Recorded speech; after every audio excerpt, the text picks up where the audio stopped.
This is Sky News at 7, now top stories.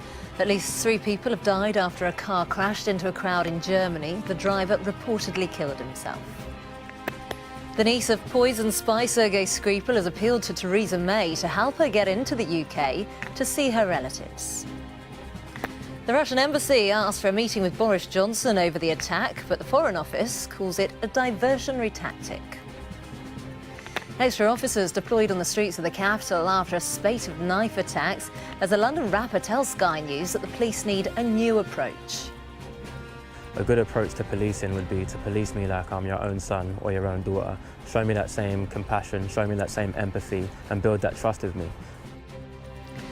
At least 14 people have been killed after a bus carrying a junior ice hockey team in Canada collided with a truck. Claiming his innocence, Brazil's former president makes a brief public appearance after losing his appeal against a bribery conviction.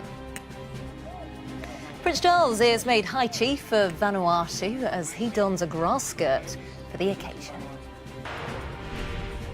Very good evening to you. We start with breaking news, and at least 3 people have been killed after a van crashed into a group of pedestrians in northern Germany. The driver reportedly killed himself. Well, it all happened in the town of Münster, which is around 50 miles north of Dortmund, and it's believed that a van hit a group of bystanders near to a statue in the old town. Shortly before 3:30, a vehicle drove into the outdoor area of a restaurant in the city centre. 3 people were killed, 20 injured, and 6 are seriously injured. The area has been evacuated. We are looking into a suspicious object in the vehicle, but the investigation is ongoing.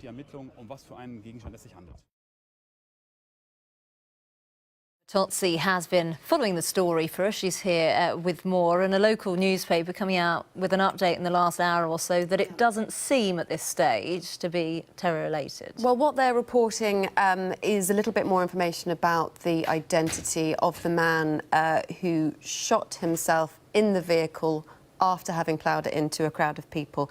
The paper reports, and this is unconfirmed by the police, that it was a middle-aged man with psychological issues. The same newspaper reporting that the man's house is now being searched by police as they work to try and identify who he was. Police have confirmed that at least 3 people died in this crash, and that as many as 30 people are injured, and 6 of those seriously. A little earlier, we heard from police saying that they weren't ruling out as well that someone else had run away from the vehicle, either shortly after it crashed into the crowd or before it indeed it crashed into the people who were sitting outside a cafe enjoying a sunny afternoon in this pedestrianised zone in the heart of Münster. So that's what we heard from the police a little while ago. We've also heard from Angela Merkel, the German Chancellor. She said, "Our thoughts are with the victims and their families at this time." Police, however, not confirming any motive behind the attack. They're not ruling out that it was a terrorist attack, but saying for now it is far too early for them to begin to say sort of the nature of it, what it was, why it happened, and who this suspect was. And what else are we having? Well, also police are requesting people not to put any photographs onto social media. They're not asking people to come to any premature conclusions about the motive of this attack. They came out with that statement pretty early on and pretty emphatically because, of course, when there's a scenario like this, a vehicle crashing into a crowd of people in Germany, people are immediately reminded of the 2016 Christmas market attack in Berlin, where a lorry was hijacked and driven into a crowd of people, killing 12. However, the police are saying, we don't know who the suspect was, we don't know the nature of this attack, so don't please draw that conclusions on our behalf. So pretty emphatic response from the police there as they try and piece together the timeline of events surrounding this afternoon's tragedy in Münster. OK, Katerina, thank you. And that story, of course, is likely to feature in tomorrow's papers. We'll be taking a first look at those on the front pages in our press preview tonight. That's at 10:30 and 11:30 with the Times columnist Matthew Syed and the writer and columnist Christina Patterson. Now, the niece of Sergei Skripal has made a public appeal to Theresa May to reconsider the decision to refuse her a visa so that she can visit her relatives in hospital in Salisbury.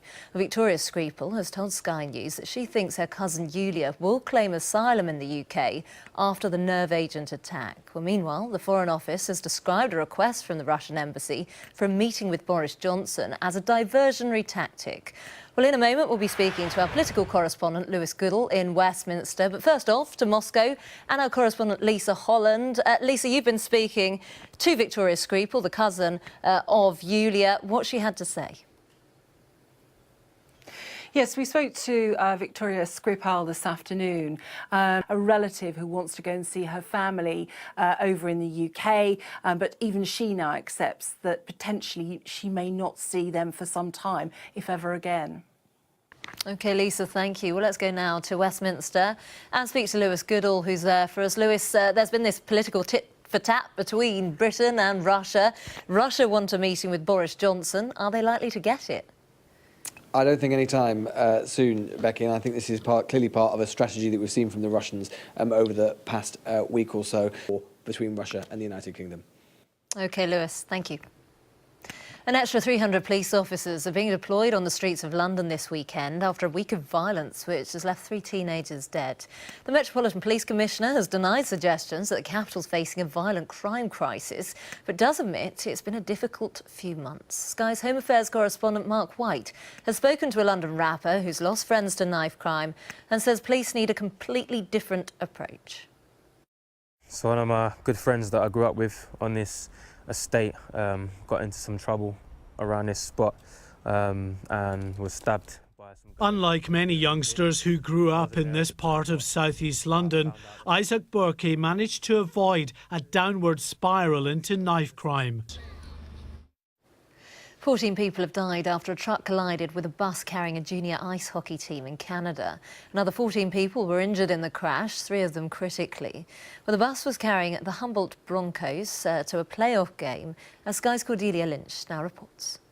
The Humboldt Broncos were a close team from a small city, but the bus carrying them to a playoff game in Western Canada collided with a tractor-trailer. Brazil's former president, Lula da Silva, is expected to hand himself into police to start a 12-year prison sentence for corruption. The 72-year-old had defied a deadline to surrender, instead spending the night inside the headquarters of a steelworkers union in his hometown just outside Sao Paulo. Sky's Emma Birchley has this report. From a stage outside the union building, which has become his refuge, the man known to his supporters simply as Lula, of the front runner for October's presidential election, can possibly survive. Emma Birchley, Sky News. You're watching Sky News. Coming up, Prince Charles is given a special honour during a visit to the South Pacific nation of Vanuatu. On Fox. Now, Manchester City were aiming to become Premier League champions, playing local rivals Manchester United. They were 3-2. They're at the moment 3-2, leading Manchester United winning. Let's go live now to the Etihad Stadium in Manchester and speak to Sky's Mike McCarthy. Mike. Yeah, well, an amazing turnaround. I think I and lots of other commentators, no doubt, not so long ago this afternoon, were talking about Manchester City being absolutely dominant. Seemed against all of the odds. There will be incredible celebrations now, you can guarantee, as far as Manchester United are concerned. Would you believe it? They came here as the expecting. Mike, thank you. Prince Charles has been made High Chief on a visit to the island of Vanuatu. The Prince took part in a number of ceremonies following in the footsteps of his father, the Duke of Edinburgh. Sky's Adele Robinson has this report. Welcome to the island of Vanuatu. Thank you, it's really kind. Marvellous. Did you pick them? We did, from our garden this morning. So you look very smart. Charles. Now, it's Sportsline in a moment, and I think no surprises on what's coming up. Yeah, Sportsline coming up, how Manchester United postponed Manchester City.